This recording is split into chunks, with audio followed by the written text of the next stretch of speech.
올해 초 2430선까지 내려앉았던 코스피 지수가 약 2년 만에 2700선으로 올라왔습니다. 현재 탄력을 받아 코스피 지수가 올해 3000선까지 오를 것이라는 증권가 전망도 나오고 있는데요. 그러나 개인 투자자들은 현재 증시 하락 상장지수 펀드 ETF 매수에 집중하고 있는 모습이라고 합니다. 현재 삼성전자, 한미반도체 등 반도체주가 코스피를 이끌고 있는데 올해 어떻게 예상되는지 함께 살펴보시죠. 최근 코스피 지수 심상치 않습니다. 증권가에서는 올해 상반기 코스피 지수가 연내 3000선까지 오를 것이라는 전망을 내놓기도 합니다.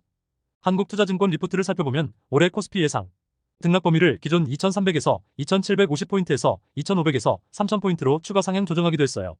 NH투자증권 역시 연내 코스피 지수가 3100선에 도달할 수 있다고 전망했습니다. 그러나 개인 투자자들은 이와 반대로 하락지수 펀드에 집중하면서 증권가 분석과 다른 행보를 보이고 있습니다.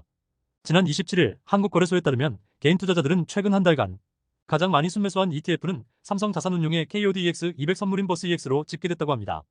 이 ETF는 코스피 200 지수를 기초자산으로 하는데 1% 하락하면 2%의 수익을 내는 상품이라 보버스라고 불리기도 해요. 개인 투자자들은 최근 한 달간 3,118억 원 규모를 순매수한 것으로 보여요. 같은 지수를 일배 추종하는 KODEX 인버스 ETF 역시 개인들이 440억 원 규모로 순매수했습니다. 개인들은 국내 상장된 코스피 인버스 상품을 같은 기간 총 3,601억어치 순매수했습니다. 이렇게 개인 투자자들이 증시 하락에 베팅하는 것은 코스피 지수가 2,750선을 뚫었으나 최근 2년간 2,100에서 2,700선에 갇혀 있어 이러한 흐름이 지속적 이어지기 어렵다고 판단한 것으로 보입니다. 그렇다면 코스피 지수를 주도하고 있는 반도체주 흐름은 어떨까요? 우선 삼성전자는 2년여 만에 종가 기준 8만원대를 기록하면서 다시금 증권가에서 주목하고 있는 상황입니다. 삼성전자는 29일 종가 기준 82,400원에 거래를 마치면서 10만전자 기대감도 부풀게 하고 있는 상황이네요.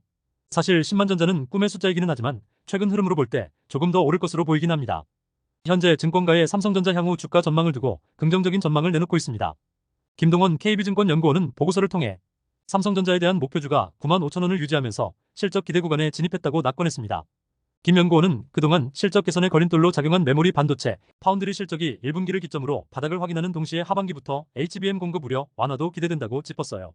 김선우 메리츠증권 연구원은 삼성전자의 영업이익 추정치를 기존 3조원에서 5조 5천억 원으로 상향 조정한다고 했습니다. 목표가는 95,000원에서 10만원으로 올렸습니다. 한미반도체 역시 주력 제품인 TC본더, 미국 수요가 증가할 것이라는 전망이 나오면서 주가가 강세를 보이고 있습니다. 한미반도체는 29일 종가 기준 13만 3,700원에 거래를 마쳤습니다. 최근 3개월간 추이를 살펴보면 우상향하고 있는 흐름입니다. 최근 현대차증권은 한미반도체의 목표 주가를 기존 13만원에서 20만원으로 상향, 투자 의견은 매수를 유지했습니다. 한미반도체에 대한 목표주가 시장 평균치는 7만 6천원인데 이는 기존 평균치보다 3배 이상 높은 목표가를 제시한 것입니다.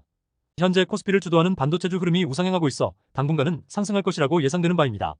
미국 연방준비제도의 금리 인하 기대감이 유효한 가운데 반도체주 상승세를 바탕으로 우상향 흐름을 이어갈 것으로 보입니다. 4월 총선도 있지만 결과와 무관하게 밸류업 프로그램 추진에 대한 정보 의지가 강한 만큼 주가순자산 비율이 낮은 업종에 대한 관심도 이어질 것으로 예상됩니다. 다들 참고하셔서 항상 성투하시길 바랍니다. 영상 도움되셨다면 구독과 좋아요, 알림 부탁드립니다.